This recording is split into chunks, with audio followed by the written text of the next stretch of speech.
कार्तिक मास की कथा अध्याय 4। जी ने कहा, ऐसा कहकर भगवान विष्णु मछली का रूप धारण करके आकाश की जल में गिरे। यह समय विंध्याचल पर्वत पर तप कर रहे महर्षि कश्यप अपनी अंजलि में जल लेकर खड़े थे। भगवान उनकी अंजलि में जा गिरे। महर्षि कश्यप ने दया करके उसे अपने कमंडल में रख लिया। मछली के थोड़ा बड़ा होने पर महर्षि कश्यप ने उसे कुएं में डाल दिया। जब वह मछली कुएं में भी न समा सकी तो उन्होंने उसे तालाब में डाल दिया। जब वह तालाब में भी न आ सकी तो उन्हें समुद्र में डाल दिया। वह मछली वहां भी बढ़ने लगी। फिर मत्स्य रूपी भगवान विष्णु ने इस शंखासुर का वध किया और शंखासुर को हाथ में लेकर बद्री वन में आ गए। वहां उन्होंने संपूर्ण ऋषियों को बुलाकर इस प्रकार आदेश दिया, मुनीश्वरों, तुम जल के भीतर बिखरे हुए वेद मंत्रों की खोज करो और जितनी जल्दी हो सके उन्हें सागर के जल से बाहर निकाल लाओ। तब तक मैं प्रयाग में ठहरता हूँ। तब उन तपोबल संपन्न महर्षियों से यज्ञ और बीजों सहित संपूर्ण वेद मंत्रों का उद्धार किया। से उनमें से मंत्र जिस ऋषि ने उपलब्ध किए वही उन बीज मंत्र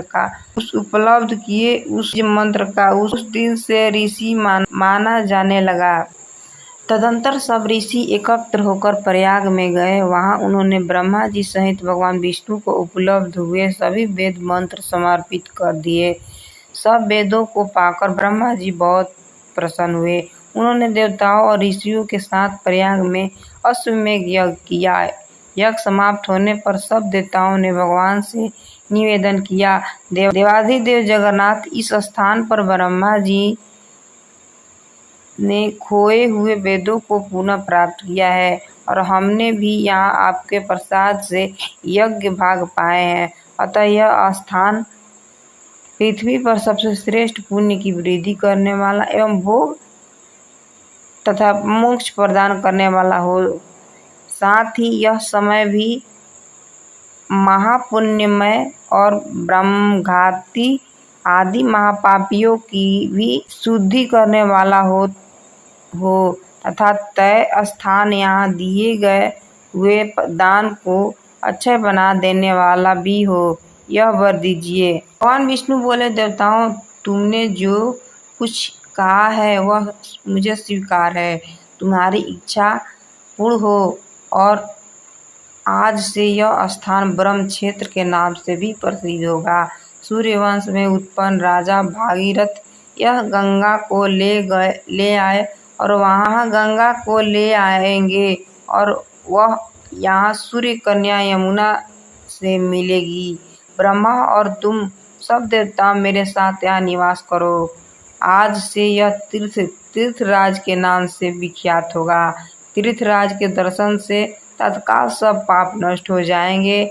जब सूर्य मकर राशि में स्थिर होंगे उस समय यहाँ स्नान करने वाले मनुष्य के सभी पापों का यह तीर्थ नाश करेगा। यह काल भी मनुष्य के लिए सदा महान पुण्य फल देने वाला होगा। माघ में सूर्य के मकर राशि में स्थिर होने पर यहाँ स्नान करने से सालोक आदि फल प्राप्त होंगे। देवाधिदेव भगवान विष्णु देवताओं से ऐसा कहकर ब्रह्मा जी के साथ वहीं अंतर्ध्यान हो गए। तत्पश्चात इंद्रादि देवता भी अपने अंश से प्रयाग में रहते हुए वहां से अंतर्ध्यान हो गए। जो मनुष्य कार्तिक माह में तुलसी जी की जड़ के समीप श्री हरि का पूजन करता है वह इस लोक में संपूर्ण भोगों का भोग कर वह अंत में वैकुंठ धाम को जाता है। अगर मेरी वीडियो अच्छी लगी हो तो चैनल को लाइक, सब्सक्राइब, दोस्तों को शेयर करना। धन्यवाद। राधे राधे।